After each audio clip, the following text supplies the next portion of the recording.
Hello everyone, my name is Ryland Barton. I'm a senior in environmental science, and today I'm here to talk to you about the barrier in between, how scientific research can be misconstrued.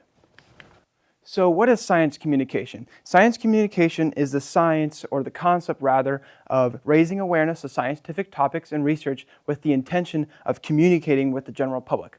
Now this concept is made up of four models. We have the knowledge deficit model, we have the lay expertise model, we have the contextual model, and we have the public engagement model.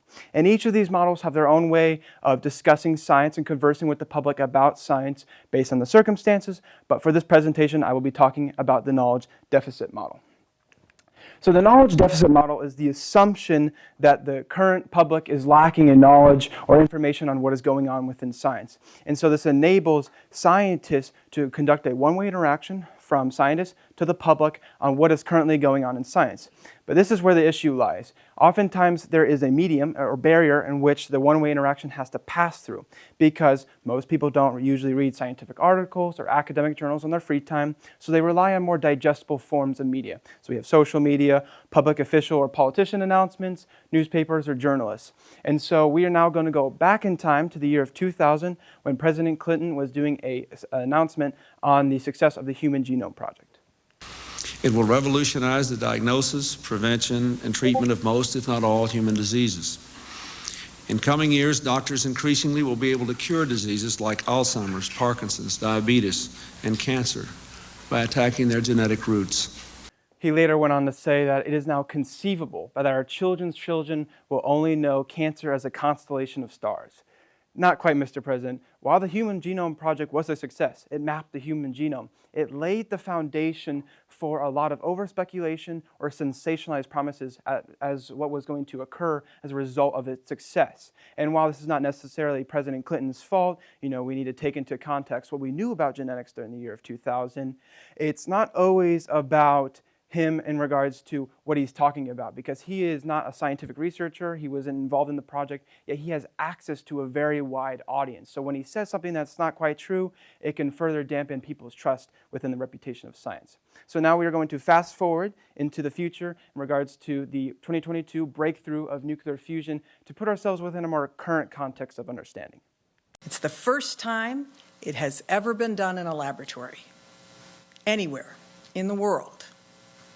Simply put, this is one of the most impressive scientific feats of the 21st century. So she's right. Nuclear fusion was achieved, but there's one caveat that I need to get into about the science in order to dissect her statement.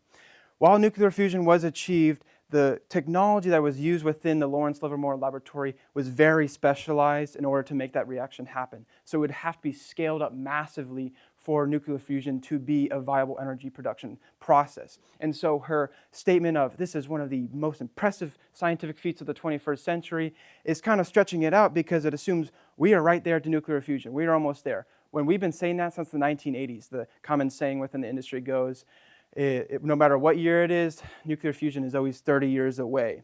And so when it comes to this science, it's more about understanding what we currently have as of now versus what's going to happen in the future, because nuclear fusion is not predicted to happen as a viable production process until 50 years from now, if not even later. So what? So why am I talking about this? Well, we live in an era of a significant mistrust within science, largely as a result of the COVID-19 pandemic. So we really need to watch what we say, especially with politicians and newspaper journalists, especially with these articles here, announcing grandiose things about science.